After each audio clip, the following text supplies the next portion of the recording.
پھر اگلی حدیث ہے حضرت ابو ہریرہ سے، بیان کرتا ہے کہ نبی محترم صلی اللہ علیہ وسلم نے فرمایا باعتبار ایمان تم میں وہ شخص کامل مومن ہے جس کا اخلاق اچھا ہو. یعنی ایمان صرف زبانی اقرار کا نام نہیں بلکہ عملی طور پر بہترین اخلاق کا ہونا جو ہے وہ ایمان کا اظہار ہے. اور ساتھ ہی فرمایا کہ تم میں بہترین وہ ہے جس کا برتاؤ اپنی بیوی سے بہترین ہو. یعنی اخلاق کا مظاہرہ سب سے پہلے گھر سے کرو. یہ نہیں کہ گھر والوں کے ساتھ تم بدتمیزی سے پیش آؤ اور باہر تم سب سے اچھے انسان نظر آؤ.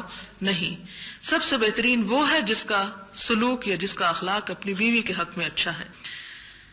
حضرت ایاس بن عبداللہ بن ابی ذباب رضی اللہ عنہ فرماتے ہیں کہ رسول اللہ صلی اللہ علیہ وسلم نے فرمایا اللہ کی بندیوں عورتوں کو نہ مارا کرو.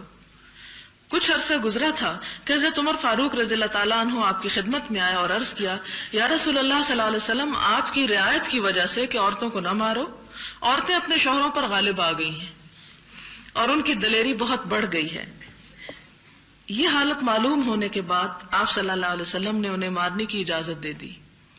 اس کے بعد ازواج مطہرات کے پاس عورتیں آ کر اپنے خاوندوں کی مار پیٹ کی شکایت کرنے لگی. اور ایک اور روایت میں آتا ہے کہ جس رات آپ نے اجازت دی تھی صبح کے وقت 80 عورتیں آئیں کہ جنہوں نے آ کے شکایت کی کہ ہمیں مارا پیٹا گیا ہے.